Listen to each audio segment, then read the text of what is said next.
Muito bom dia, igreja. Graça e paz da parte do nosso Senhor Jesus seja com cada um de nós. Os nossos irmãos que se encontram em casa, pelas nossas redes sociais, que Deus continue abençoando também e que você possa se planejar para o quanto antes estar conosco aqui durante os cultos presenciais, né?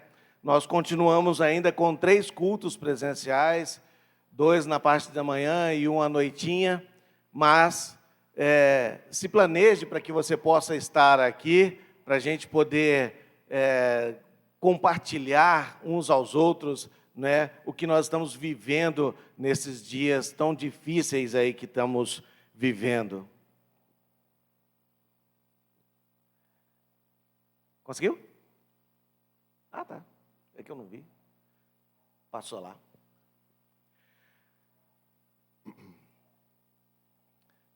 Nós vamos falar hoje sobre uma carta que é pequenininha, que fica entre o livro de Tito e o livro de Hebreus, no Novo Testamento.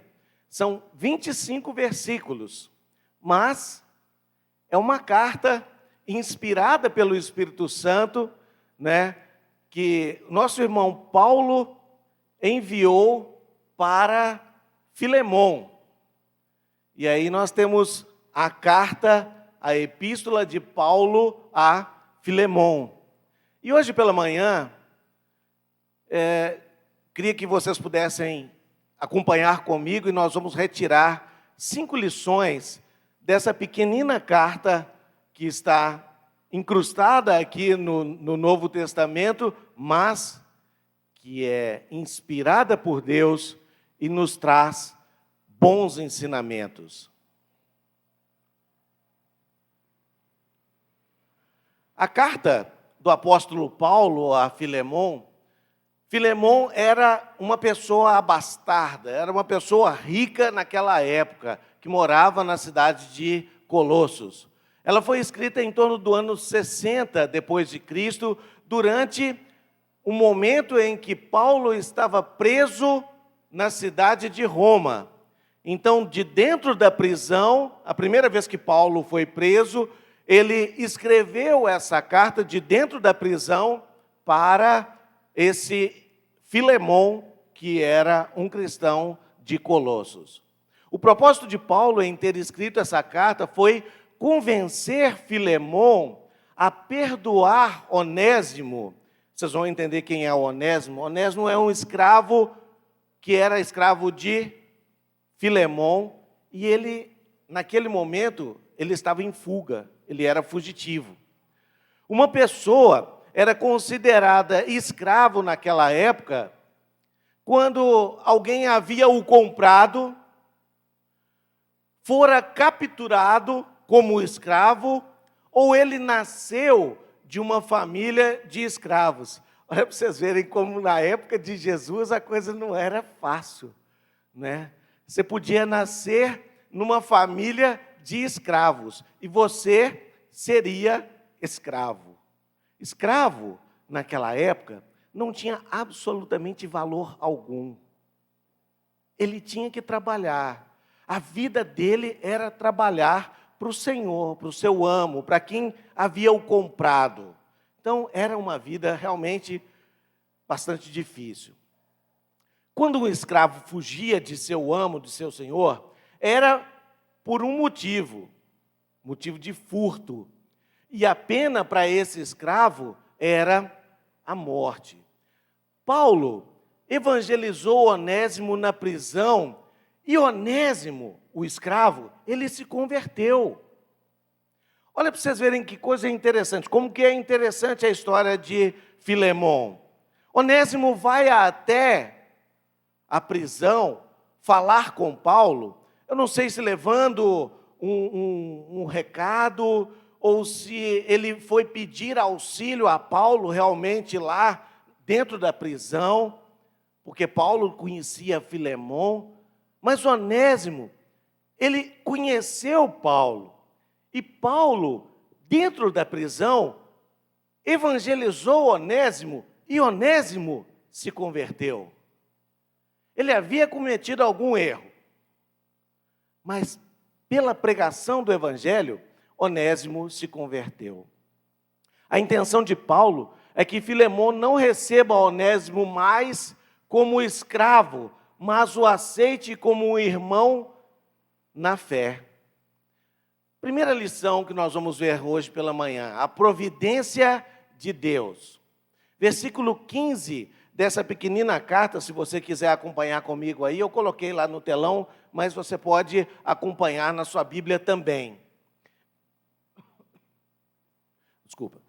Versículo 15 fala assim: pois acredito que ele, Onésimo, veio a ser afastado de ti temporariamente, a fim de que o recebas para sempre.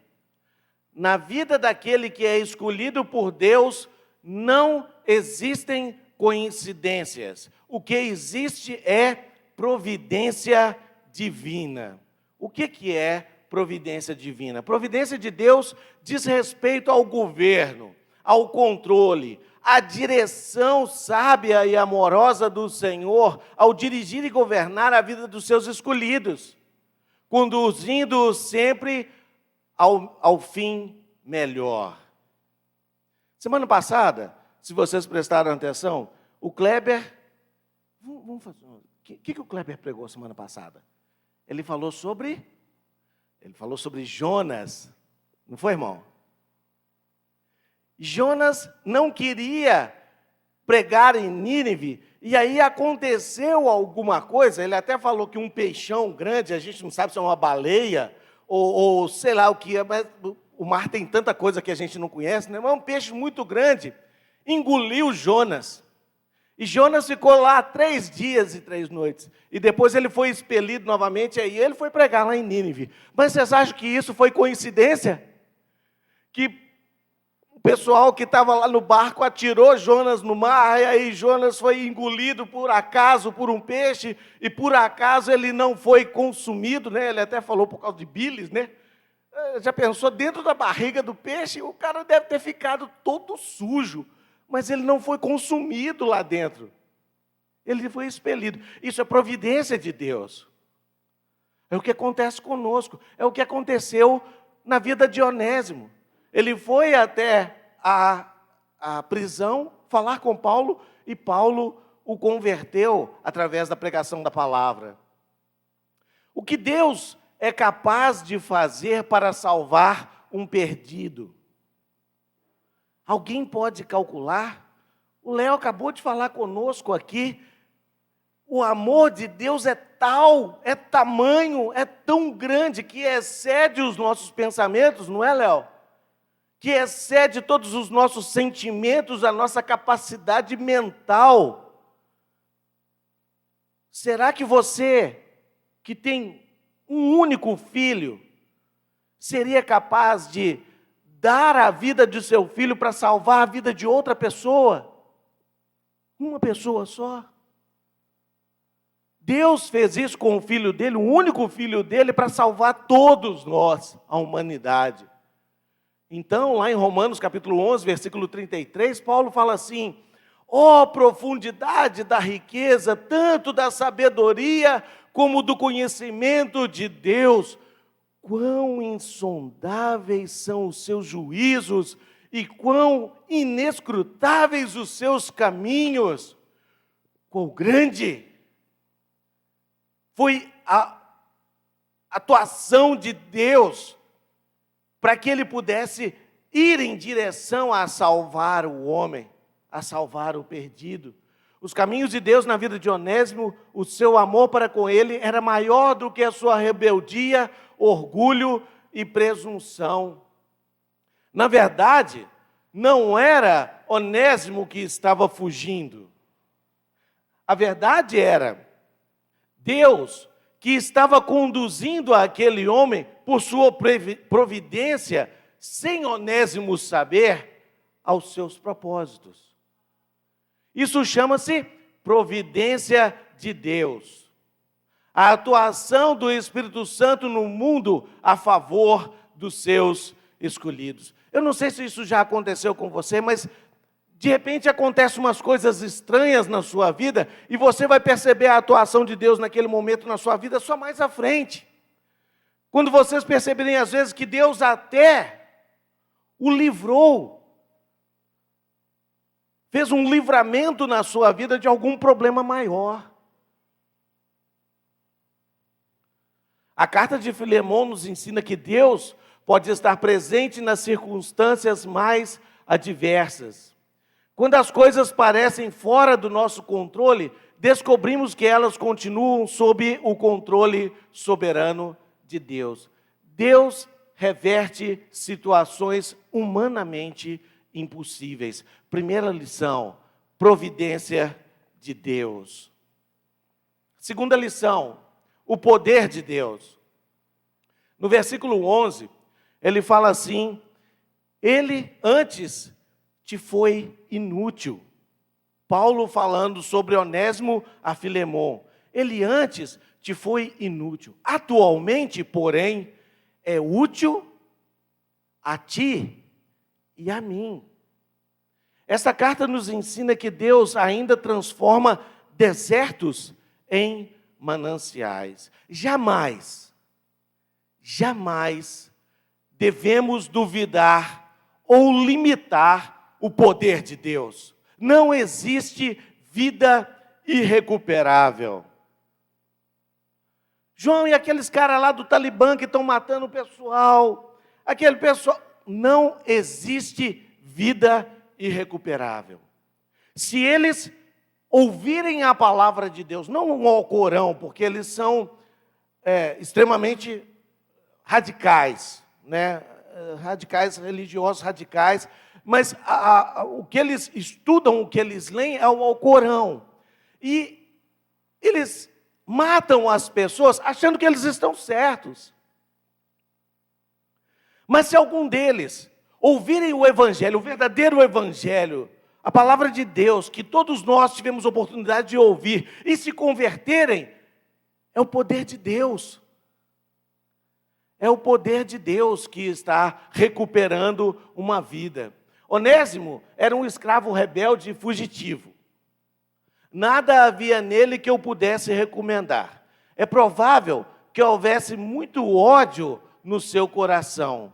Não sabemos com certeza o que levou Onésimo a ocupar essa condição, mas sabemos que ele fugiu revoltado e teve um encontro com Cristo e sua vida foi transformada. Paulo, escrevendo aos irmãos em Corinto, em 2 Coríntios capítulo 5, versículo 17, ele diz assim: se alguém está em Cristo, é nova criatura. As coisas antigas já passaram, eis que se fizeram novas. Somos transportados do império das trevas para o reino do Filho do seu amor. Deus muda desde a vida mais simples até a de um escravo revoltado. O filho rebelde pode ser uma bênção. Vocês acreditam nisso? A filha ingrata pode ser uma menina cheia do Espírito Santo. O marido ignorante pode ser um grande pregador do Evangelho. A esposa inconsequente pode ser uma grande mulher nas mãos de Deus. Vocês acreditam nisso? Que vidas podem ser transformadas? Vidas podem ser modificadas pelo poder de Deus através da pregação da palavra. Segunda lição, o poder de Deus. A terceira lição, a necessidade de acertar as nossas pendências.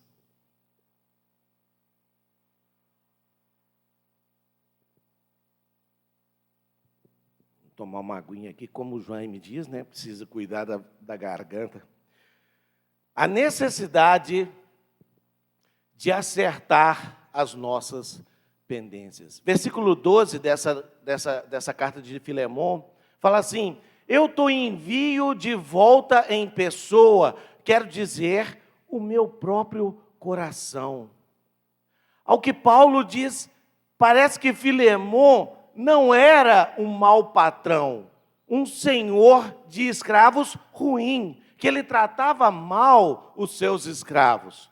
Versículo 5 e versículo 4 dessa carta fala assim: dou graças ao meu Deus, lembrando-me sempre de ti nas minhas orações, estando ciente do teu amor e da fé que tens para com o Senhor Jesus e todos os santos. Então Paulo, ele dava graças a Deus, lembrando sempre de Filemon nas orações dele. Ele sabia que ele era uma boa pessoa. Onésimo não se contentava com a vida de servo e fugiu para Roma. Roma, naquele momento, era uma cidade que representava o mundo, onde tinha tudo para atrair e fascinar qualquer ser humano daquela época. Versículos 18 e 19 diz assim: e se algum dano te fez, ou se te deve alguma coisa, lança tudo em minha conta. Eu, Paulo, de próprio punho o escrevo. Paulo diz: eu pagarei. Paulo está imputando a dívida de Onésimo, caso ele tivesse roubado alguma coisa realmente. Pelo visto, a gente tem essa tendência de pensar assim, de que Onésimo realmente roubou alguma coisa lá de Filemon. Mas caso ele tenha roubado, caso tenha dado algum prejuízo a Filemon, Paulo estava imputando, ele estava assumindo a dívida de Onésimo. Irmãos, eu me lembro de um irmãozinho. Ele, antes de conhecer a igreja, trabalhava numa empresa. Hoje ele não tem mais tanto esse problema de ser mandado embora por justa causa. Hoje a pessoa, se ela é mandada embora por justa causa, ela consegue um outro emprego de carteira assinada. Mas alguns anos atrás, era praticamente impossível. Então um rapaz, um jovem ainda, ele cometeu algumas falhas no emprego e ele foi mandado embora por justa causa. E constava isso na carteira de trabalho dele: mandado embora por justa causa. Ele conheceu a palavra de Deus e ele se converteu. Mas lá no passado, tinha algo ainda que estava pendente e que o impedia de conseguir empregos. Ele foi em várias portas, batia nas portas, e quando abriam a carteira dele, justa causa. Fechava a carteira dele: infelizmente eu não posso. Sabe o que a igreja fez? Vendo a conversão dessa pessoa, e sabendo que ele tinha algo lá atrás para pagar, a igreja fez uma carta imputando, dando qualquer tipo de problema que ele viesse a ter, era para cobrar da igreja. E dando boas referências dessa pessoa, falando que ele havia mudado de vida, que ele havia conhecido o Evangelho, se transformado, o poder de Deus transformou aquela pessoa, e ele conseguiu o emprego de carteira assinada. Porque ele pagou a dívida que ele tinha, ele batia em várias portas e ele não conseguia emprego, e de repente a igreja resolveu comprar essa briga e falou: deem oportunidade de emprego para essa pessoa. E deram. E ele não decepcionou. Ele continuou. E ele constituiu família. E ele continuou. Ele não está mais no nosso meio. Jesus já levou para os céus.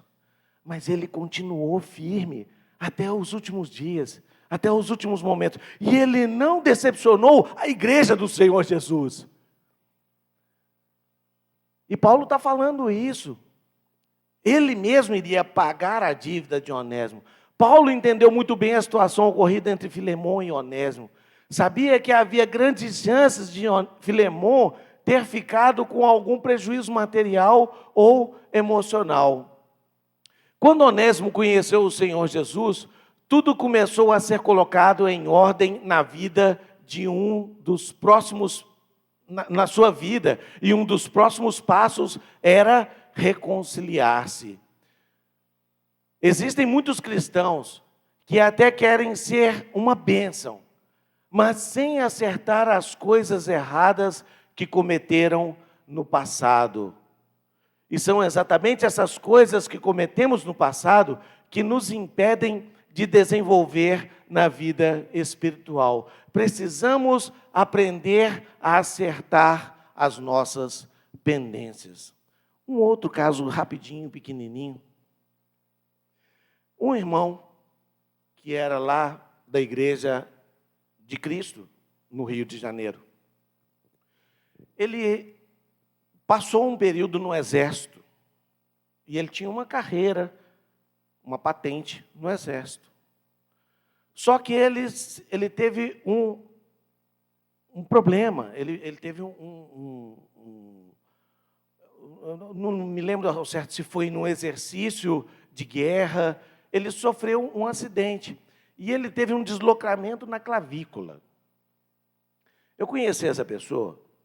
E se vocês tiverem a noção do que ele fazia, ele chegava assim na beirada de uma árvore, de uma parede, e ele fazia assim, pum, batia a clavícula na parede. E aquilo deslocava na hora, o braço dele ficava aqui embaixo. Era uma coisa horrível. Eu falando, está doendo, está doendo, está doendo. Não, não está doendo, não. Por que ele fazia isso?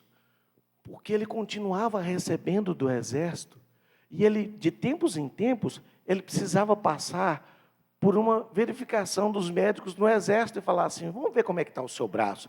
E aí, o que ele fazia? Ele deslocava a clavícula. E ele era da igreja. Ele estava na igreja.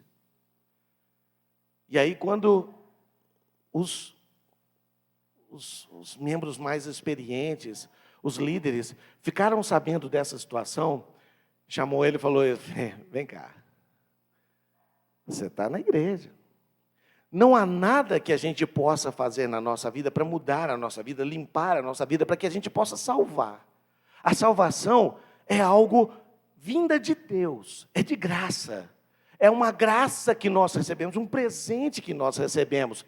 Porém, muitas vezes quando nós estamos na igreja do Senhor Jesus, alguma coisa aconteceu lá no passado e que nós não resolvemos. E nós temos que resolver. Esse rapaz, por exemplo, ele entendeu o que ele estava fazendo, que ele estava sendo pago pelo exército de forma errônea. E ele então assumiu, né, ele tirou aquela máscara que ele tinha, ele chegou lá no exército e falou, olha, eu não tenho mais aquele problema. Mas a gente vê que, então vocês veem aqui que eu estou fazendo aqui. O braço dele caiu. E aí ele pôs o braço dele. Ele tinha uma técnica que ele conseguia, ele mesmo, não precisava nem de outra pessoa. Ele mesmo recuperava os braços dele, o movimento e tal. E aí, está vendo? Está jóia. Eu estava enganando vocês. E ele sofreu consequências. Mas ele pagou aquilo que aconteceu lá no passado. Precisamos aprender a acertar as nossas pendências. A necessidade de acertar as nossas pendências, a terceira lição.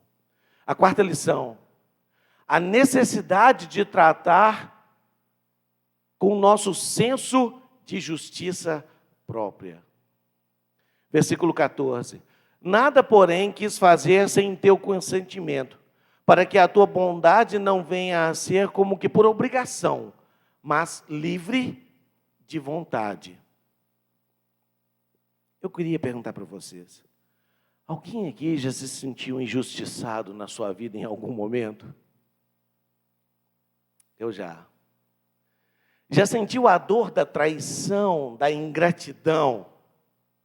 Eu já. E não é legal. Quem já sentiu sabe que dói demais passar por um momento assim. Apesar de Filemon ser um bom senhor, e toda essa situação produzir um senso de autojustiça, na parte que se julga certa, a vida de escravo de Onésimo não era fácil e nem agradável. Foi isso que Paulo escreveu nos versículos 8 e 9.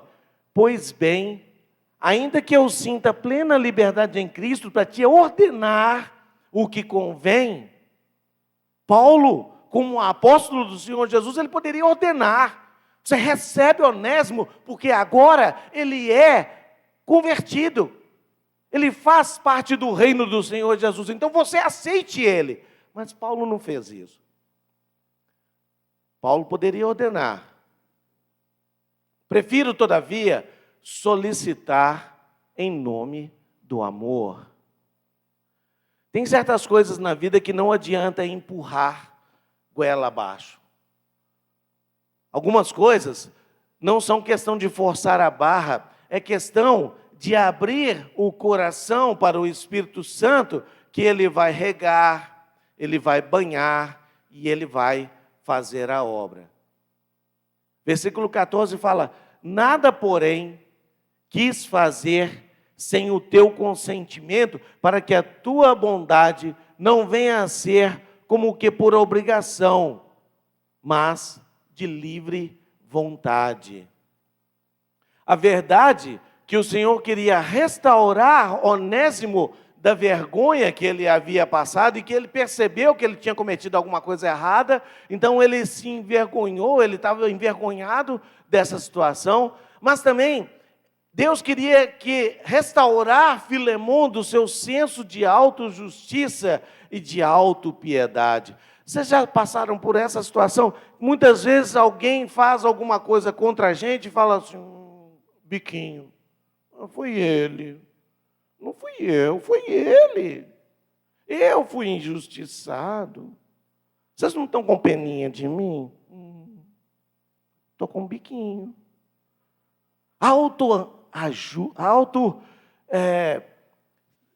Esse sentimento de que eu fui o maltratado, eu sofri, alguém cometeu uma injustiça comigo, vocês não estão vendo, vocês não estão com pena de mim? Muitas vezes nós fazemos assim. Você é capaz de perdoar aqueles que o prejudicam sem se auto-justificar, sem se achar o mais desprezado dos homens, sem se achar um Deus acima do bem e do mal. A quarta lição de hoje é a necessidade de tratar com o nosso senso de justiça própria. E a última lição que eu gostaria de deixar para nós hoje pela manhã, a excelência do Evangelho. Versículos 15 e 16, novamente. Que eu recebas para sempre, não como escravo, antes, muito acima de escravo, como irmão caríssimo, especialmente de mim, e com maior razão de ti, quer na carne, quer no Senhor. Paulo pede a Filemon, receba Onésimo como, não mais como escravo, mas como um irmão. O verbo receber aqui no versículo 17 é receber dentro do círculo familiar. Então Onésimo não era mais um escravo, não era alguém que ele tinha comprado ou que tinha nascido numa família de escravos, nada disso. Onésimo agora era como da própria família de Filemon. É isso que Paulo está pedindo para que ele pudesse receber. Imaginem um escravo entrando para o círculo familiar do seu senhor. Naquela época era praticamente impossível imaginar isso. Aquela sociedade era culturalmente recheada de barreiras e Cristo veio para desfazer essas barreiras. Lá em Colossenses capítulo 3, versículo 11, Paulo fala assim aos irmãos em Colossos: onde não há grego nem judeu, circuncisão nem incircuncisão, bárbaro, cita, servo ou livre, mas Cristo é em todos, Cristo é em todo, em tudo e em todos. Cristo é tudo em todos. O verdadeiro evangelho rompe todas as barreiras que nos separam. Barreiras sociais, barreiras culturais, com as conveniências de tudo que nos afastam de usufruirmos a verdadeira comunhão, o verdadeiro senso de pertencermos a uma autêntica família. Que barreiras existem na sua vida? Talvez nos seus vizinhos, no seu bairro, talvez barreiras na sua família, talvez barreira na própria igreja. Será que seria raça, posição social, seria riqueza, educação, seria a personalidade, a sua, a das outras pessoas? Como Filemon, Deus lhe chama para buscar a unidade, derrubando essas paredes e abraçando os seus irmãos e irmãs em Cristo. A quinta lição que eu gostaria de deixar para vocês hoje, a excelência do Evangelho. Da forma providencial, a carta de Filemon termina num silêncio. Talvez seja para que você possa escrever essa história. Você se convenceu da necessidade de acertar as coisas. Você precisa demonstrar essa atitude na vida prática, pedindo perdão ou concedendo perdão sem se auto-justificar.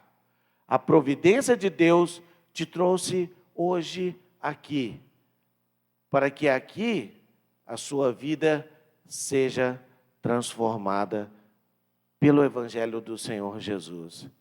Que Deus possa nos abençoar, que Deus possa nos conduzir ao longo dessa semana com essas lições que estão na carta ao nosso querido Filemon, do nosso amigo e apóstolo Paulo. Que Deus possa nos abençoar.